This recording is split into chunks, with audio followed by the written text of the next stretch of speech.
Albany's #1 rock station, Q103. I'm Nick, and these are the guys from I Empire, and we're getting intimate. Yeah, very intimate. Absolutely. Tell me how, first of all, how you guys got hooked up with Gotham Rocks. You know, our management, SKH Management, which is ran by Steve Harris and Keith Hagen, you know, they work out of Long Island, you know, which is a big area for those guys, you know, New York City.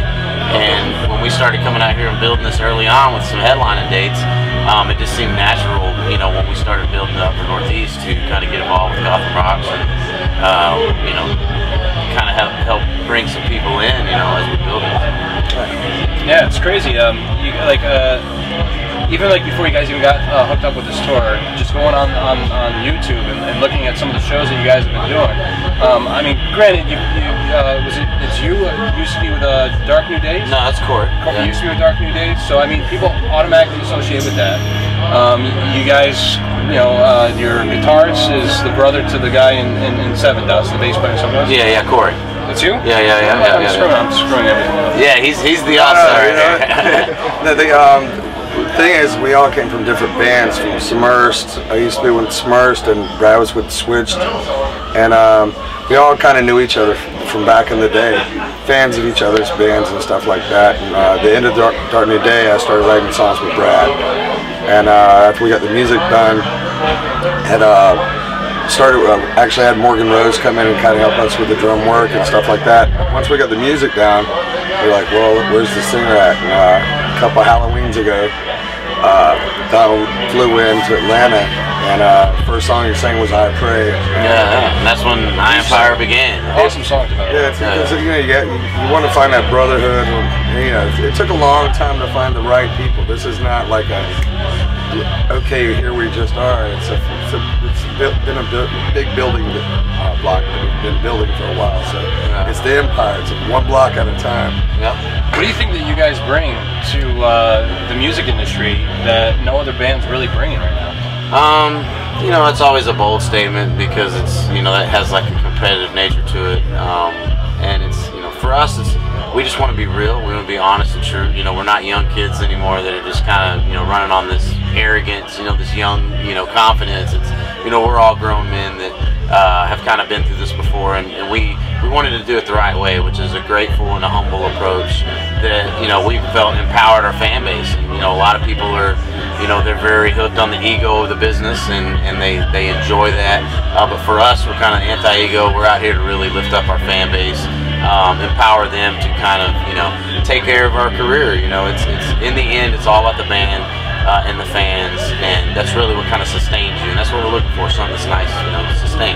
It was really cool to have the bands from all the fans from the bands from the past came in and gave us a shot from the beginning, you know, and they, you know, we're always thankful. We still sign. I'm sure he signed some Mercedes. Yeah, absolutely. Yeah, so we invite those kind of things. I mean, yeah, you know, they're the ones that gave us a career, and still. If anything, I would say that we're, you know, availability, just the ability to be humble and there. And present for our fans. We go out every night, you know, we talk to everybody.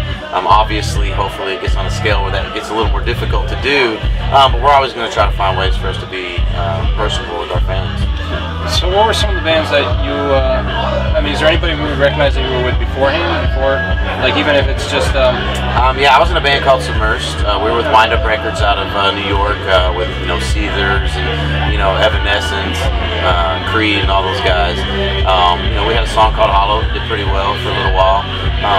You know, Brad was at Switch out of Cleveland, which had the song Inside, which I remember. You know, even before we all came along, I remember that track. But yeah, you know, it was a certain level of success that I think got us all into the business. You know, got us some familiarity with some fans out there and how everything works. You know, but in the end, all roads led to I Empire. The reason why I asked, we just had Maria Brink in a couple hours ago into the studio. She's actually locally, she's from Temecula, which is not too far from here. And she was talking about how her band had hit a point where it looked like it was it. That's done. Everybody had left them. They didn't, you know, people in the band were leaving.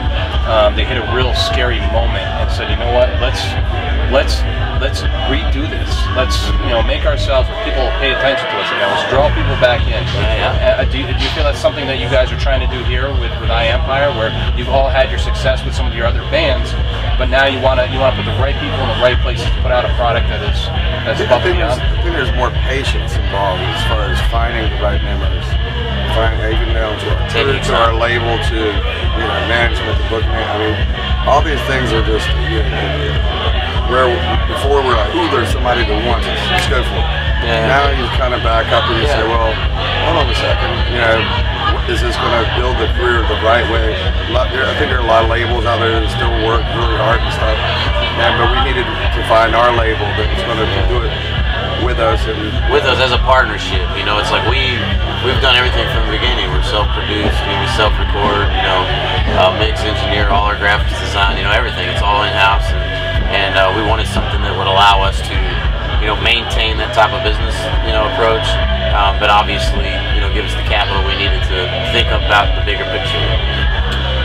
One last question I kind of want to throw out there is we have free beer and hot wings in the morning. Have you guys ever heard of the show? Yeah, we did. We heard about that. We actually did. We got hazed by them a little bit. I guess they had some good friends, Waylon, that we were on a cockfight what I was going to bring up. Yeah, and they got a little brutal. They got a little brutal on the hazing for us. Oh, trust me, you guys have not dealt with close to what I had to deal with. The guys, Bulletproof Messenger, a band of you guys that's opened up for you guys tonight, actually sent in a full-size mannequin of meat to the show.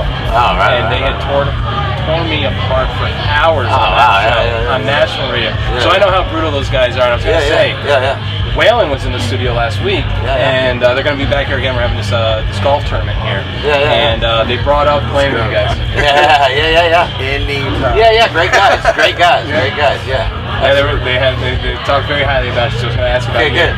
So what was the situation that you had to deal with them? We have cancer is sensitive to our story, just in our band, and so a lot of the jab is cancer based. Our music causes cancer and all this kind of stuff, which in the end I welcome that type of behavior, because obviously we're in the discussion, regardless of the topic, we want to be in the discussion, so that's a good thing. It was just choice of words, I guess, more than anything, but we thought it was fun. We realized that though that's their hometown band, they were really stepping up to represent them, and that's what we're looking for. We're looking for people that can be active and support music that they believe in, and that's something that they obviously believe in a great deal to get involved with. So hopefully one day we can be a band that they like as well and be willing to throw some daggers for us. If there's anything you say to the Free Beer and Hot Wings show right now, what would you say? You know what? Love, respect, support from Empire, no doubt. Obviously you don't know us too well, but I think once you do get to know what we're about, you'll probably get behind us as well. So we support Waylon all the way. Screw you, Eric Sane. All right. Thanks a lot, guys. I appreciate the time. Absolutely, man. Thank you, man. Yeah, not a problem. Appreciate it.